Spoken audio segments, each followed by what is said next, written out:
Bismillahirrahmanirrahim. Alhamdulillahi rabbil alamin wa bihi nasta'inu ala umuri dunya waddin. Allahumma salli wa sallim ala sayyidina wa maulana Muhammadin khatamin nabiyyin wa ala alihi wa sahbihi ajma'in. Subhanaka la ilma lana illa ma 'allamtana innaka antal alimul hakim. Rabbi shrah li sadri wa yassir li amri wahlul 'uqdatam min lisani yafqahu qawli. Amma ba'd. Ikhwani yarhamni yarhamkumullah.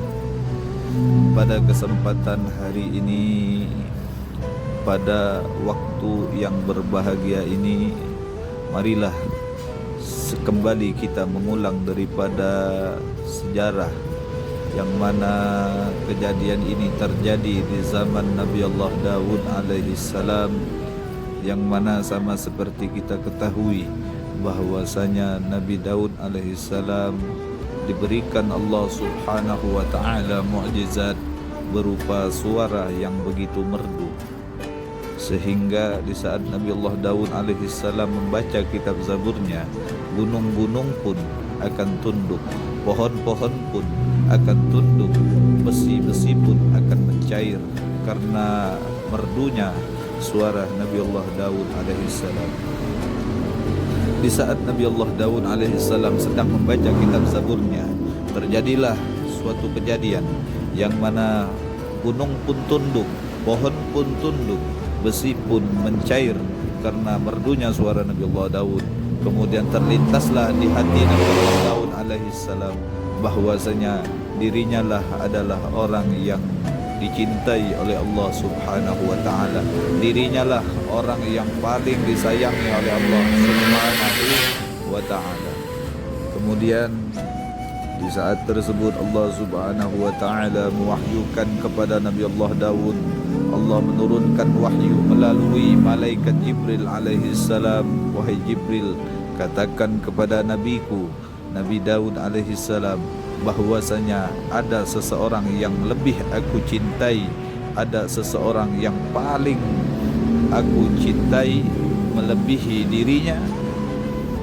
Kemudian Nabi Daud pun memohon kepada Allah Subhanahu wa taala, ya Allah, di mana aku bisa menemukan orang yang lebih kau cintai, orang yang lebih kau sayangi dibandingkan diriku yang merupakan adalah nabimu, merupakan rasulmu. Kemudian Allah Subhanahu wa taala mewahyukan kepada Nabi Allah Daud, menerangkan tempat si pemuda tersebut yang berada jauh di atas gunung, di dalam gua yang sedang beribadah kepada Allah Subhanahu wa taala. Kemudian singkat cerita, Nabi Allah Daud alaihissalam pun mendatangi tempat tersebut, dan Nabi Allah Daud menemukan seseorang pemuda yang sedang solat, sedang beribadah kepada Allah Subhanahu wa taala. Kemudian setelah pemuda tersebut menyelesaikan ibadahnya, Nabi Allah Daud pun mengucapkan salam kepada pemuda tersebut. Kemudian pemuda tersebut pun menjawab salam Nabi Allah Daud alaihissalam. Kemudian pemuda tersebut pun menanyakan kepada Nabi Daud alaihissalam, wahai hamba Allah, siapakah dirimu yang sudah jauh-jauh datang menemuiku? Kemudian Nabi Daud menjawab, wahai pemuda, sesungguhnya diriku adalah Nabi Daud, Rasul, Nabi dan Rasulnya Allah Subhanahu wa ta'ala, yang diutus oleh Allah Subhanahu wa ta'ala untuk mendatangi.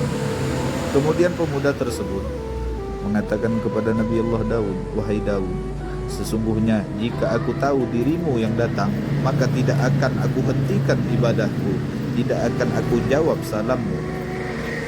Nabi Daud pun bertanya kepada pemuda tersebut, wahai pemuda, sudah berapa lama engkau beribadah kepada Allah Subhanahu wa ta'ala di dalam gua ini? Pemuda tersebut menjawab, sudah selama 700 tahun. Nabi Daud pun menanyakan lagi, dan apa yang membuat dirimu begitu kecewa terhadap diriku sehingga engkau pun tidak mau menjawab salam dariku? Kemudian pemuda tersebut menceritakan suatu kejadian yang mana dialaminya dulu, bahwasanya dulu dia memiliki seorang ibu yang sudah tua. Kemudian di saat tersebut aku pun lewat di atas suatu jalan yang lebih tinggi dari ibuku, dan ibuku ada di bawahku. Dan aku sangat khawatir bahwasanya debu dari kakiku pun mengenai kepala di ibuku. Dan aku belum sempat meminta maaf kepada ibuku, ternyata ibuku lebih dahulu dipanggil oleh Allah Subhanahu wa ta'ala. Dan karena aku belum mengetahui maafnya ibuku, ridhonya ibuku, ampunan Allah Subhanahu wa ta'ala terhadap diriku, aku pun beribadah kepada Allah Subhanahu wa ta'ala, mengharapkan ampunan dan maaf dari Allah Subhanahu wa ta'ala, sehingga ibuku pun akan ridha terhadapku. Kemudian Nabi Daud alaihissalam mendapatkan wahyu dari Allah Subhanahu wa ta'ala. Allah Subhanahu wa ta'ala berfirman, wahai Daud, katakan kepada si pemuda tersebut bahwasanya dirinya sudah diampunkan oleh Allah Subhanahu wa ta'ala, dan ketahuilah bahwasanya debu dari kakinya tidak mengenai ibunya, dan ibunya pun ridha terhadap dirinya. Kemudian si pemuda tersebut bersujud bersyukur kepada Allah Subhanahu wa ta'ala. Kemudian dia pun berdoa kepada Allah Subhanahu wa ta'ala, ya Allah, Allahumma la uhibbul haya ba'da hada. Ya Allah, ya Tuhanku, setelah aku mengetahui dirimu sudah mengampuni dosa-dosaku, Engkau sudah memaafkan seluruh kesalahanku, dan aku pun mengetahui bahwasanya ibuku sudah ridha terhadap diriku, dan aku sudah mengetahui bahwasanya debu dari kakiku tidak mengenai ibuku, maka tidaklah aku mencintai kehidupan ini, ya Allah, setelah aku mengetahui ini, dan cabutlah nyawaku, ya Allah. Kemudian si pemuda tersebut pun wafat dalam keadaan bersujud kepada Allah Subhanahu wa ta'ala. Ikhwani yarhamni yarhamkumullah, dari cerita ini banyak pelajaran yang bisa kita ambil. Jika si pemuda tersebut beribadah kepada Allah Subhanahu wa ta'ala selama 700 tahun, tidak makan, tidak minum, dan sampai badannya pun kurus, hampir tidak ada daging lagi di tubuhnya, hanya untuk mengetahui bahwa dirinya dimaafkan oleh Allah Subhanahu wa ta'ala, diampunkan oleh Allah Subhanahu wa ta'ala, hanya ingin mengetahui bahwasanya dirinya diridhoi oleh ibundanya yang tercinta. Bagaimana dengan diri kita?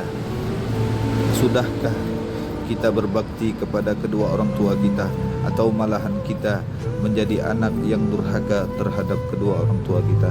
Ketahuilah ikhwani yarhamni yarhamkumullah, durhaka terhadap kedua orang tua itu tidak harus menendang ibu kita, tidak harus membentak ibu kita.